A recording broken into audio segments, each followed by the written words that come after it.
حضرت آدم علیہ السلام کو اللہ تعالیٰ نے مٹی سے پیدا کیا۔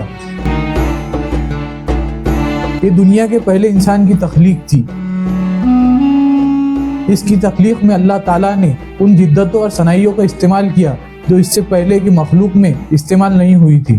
اس نئے وجود میں سوچنے سمجھنے، جذبات کا اظہار کرنے اور گرد و پیش کے وسائل کو استعمال کرنے کی صلاحیتیں باقی دوسری مخلوق سے زیادہ تھی۔ اللہ تعالیٰ نے انہیں نہ فرشتوں کی طرح اطاعت پر مجبور کیا تھا، نہ جنات کی طرح شر سے مغلوب، بلکہ انہیں خیر اور شر کی دونوں قوتیں عطا فرمائی تھی۔ فرشتوں نے انسان کی ساخت دیکھ کر اس کی کارکردگی کی صلاحیتوں کا اندازہ لگا لیا تھا، اور انہیں یہ بھی یاد تھا کہ اس سے قبل زمین پر آباد جنات کتنا فساد مچا چکے ہیں۔ فرشتوں نے نیاز مندانہ عرض کیا کہ اللہ تعالیٰ آپ کی حمد و ثنا کے لیے ہم حاضر ہیں، لیکن اللہ تعالیٰ نے ارشاد فرمایا، قال انی اعلم ما لا تعلمون، فرمایا میں وہ باتیں جانتا ہوں جو تم نہیں جانتے۔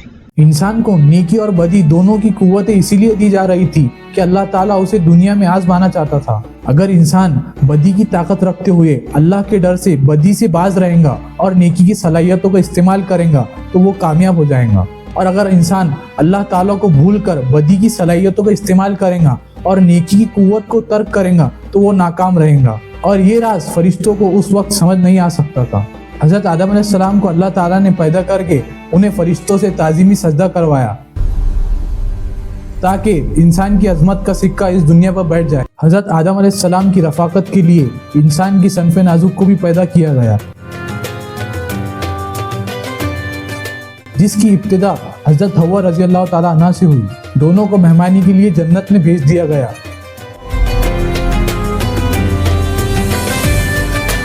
دنیا کے پہلے مرد اور عورت نے جنت میں تھوڑا ہی وقت گزارا تھا، مگر اس مختصر سی زندگی کا آرام و سکون انسانی روح میں اس طرح جذب ہوا کہ بعد میں آنے والے ہر انسان کی ایک خواہش ہوتی ہے کہ وہ جنت جیسی کسی جگہ میں جا بسے جہاں خوشیاں ہی خوشیاں ہو، کوئی رنج و غم نہ ہو اور کوئی تکلیف نہ ہو، جہاں ہر خواہش پوری ہو اور ہر نعمت میسر ہو۔ اللہ پر ایمان لانے والوں نے رسولوں کی معرفت سے یہ جان لیا ہے کہ ان کی اصل منزل جنت ہے، اسی لیے وہ نیک اعمال میں بڑھ چڑھ کر حصہ لیتے رہے تاکہ اپنی منزل کی طرف لوٹ سکے۔ اور اللہ اور رسولوں پر ایمان نہ رکھنے والے لوگوں نے جنت کو خیالی چیز سمجھ کر اس کا انکار کیا، مگر وہ اپنی فطرت میں موجود جنت کی خواہش سے خود کو آزاد نہ کر سکے، اسی لیے اس دنیا کے محدود وسائل کی چھین چھپٹ میں لگ گئے۔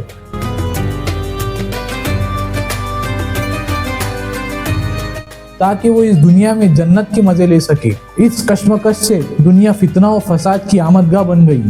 تخلیق آدم علیہ السلام سے لے کر اب تک کے انسانوں کو گمراہ کرنے میں سب سے بڑا ہاتھ شیطان کا ہے۔ شیطانوں کا سردار ابلیس جنات کی نسل میں سے ہے۔ حضرت آدم علیہ السلام سے پہلے ابلیس فرشتوں کا ہمشین تھا اور بارگاہ الہی کا مقرب رکن تھا۔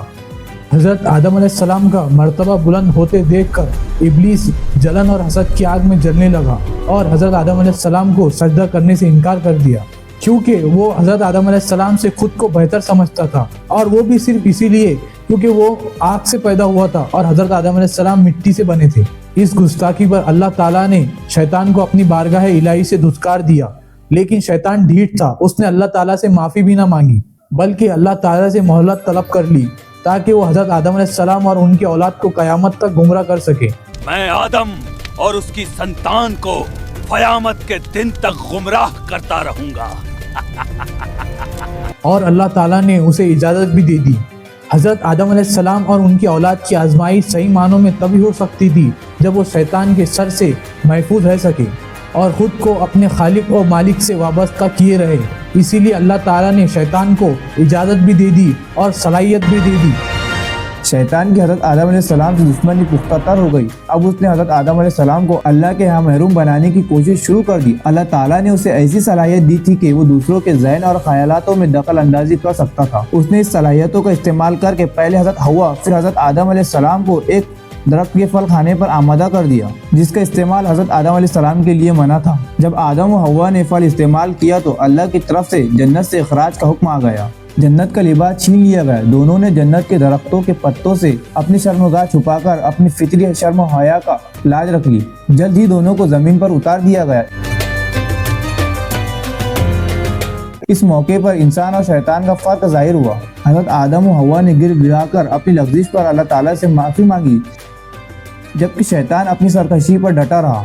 اللہ تعالیٰ نے حضرت آدم و حوا کی توبہ کو قبول فرمایا اور انہیں تنبیہ کیا کہ شیطان ہمیشہ تمہاری اولاد کا دشمن رہے گا، اس سے ہوشیار رہنا، اور یہ بھی بتایا کہ نسل انسانی اور اس سے شیطان کی رہنمائی کے لیے آسمانی ہدایتوں کا سلسلہ جاری رہے گا۔ حضرت آدم علیہ السلام کی پیدائش اور دنیا میں ان کی آمد کا قصہ انسان کو اس کی اصلی منزل، حیثیت اور مقصد سے آگاہ کرتا ہے۔ اسی لیے قرآن مجید اور احادیث میں اس واقعہ کو تفصیل سے بیان کیا گیا ہے۔ معلوم ہوا کہ دنیا میں انسان کی آمد کے پیچھے اللہ تعالیٰ کے معرفت کے اصول، اس کے در پر جھکنا، اس کے احکام کو ماننا اور شیطان کے جال سے بچنا، یہی آزمائش مقصود تھی۔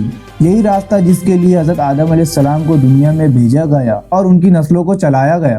حضرت آدم علیہ السلام کی وفات تک ان کی نسل کے افراد کی تعداد لگ بھگ 40,000 تک ہو گئی تھی۔ یہ بات ہمیں اچھی طرح سمجھ لینا چاہیے کہ پیدائش حضرت آدم علیہ السلام کا یہ قصہ جو قرآن مجید و احادیث مبارکہ میں بیان کیا گیا ہے، اس حقیقت کو واضح کرتا ہے کہ تمام انسان حضرت آدم علیہ السلام کے بیٹے ہیں اور انسان ہونے کے ناطے بھائی بھائی ہے۔ اس سے یہ حقیقت بھی سامنے آتی ہے کہ جو ڈارون کی تھیوری ہے جو کہ کہتا ہے انسان بندروں سے بنے ہیں، یہ بالکل غلط ہے اور یہ بالکل عقل کے خلاف ہے۔ اگر پرانے زمانے کے بندر دھیرے دھیرے کر کے انسان بنے تو ابھی حال کے زمانے میں جو بندر ہے وہ بندر ہی کیوں ہے، وہ انسان کیوں نہیں بنے؟ جب حضرت آدم علیہ السلام دنیا میں آئے تو یہاں جنت جیسی آرام و آزائشیں نہیں تھی، پھر بھی یہ دنیا انسان کی ضرورت پوری کرنے کے لیے کافی تھی۔ کھانے پینے، سونے، بستر پوشی جیسے ضروریات کے وسائل یہاں موجود تھے۔ خالق کائنات نے انسان کو ان وسائل کے استعمال کرنے کی تربیت بھی دے دی۔ حضرت جبرائیل علیہ السلام گندم کے دانے لے کر آئے اور حضرت آدم علیہ السلام نے کاشت کر کے اس سے فصل اگائی اور اس فصل سے اناج حاصل کیا گیا جسے پیسنے کے بعد روٹی تیار کی گئی، اور اسی طرح دمبے کے بالوں سے لباس تیار کیے گئے۔ حضرت آدم علیہ السلام اور حضرت حوا کے بیچ میں اولادیں ہوئی جن سے نکاح کا سلسلہ شروع ہوا اور اس سے نسل انسانی آگے بڑھی۔ دنیا میں آنے کے کچھ سال بعد اولاد آدم نے اللہ تعالیٰ کے حکم کو بھلا دیا تو ان کو براہ راست لانے کے لیے اللہ تعالیٰ نے نبیوں کا سلسلہ شروع کیا، جن کی بات ہم اگلی ویڈیو میں کریں گے۔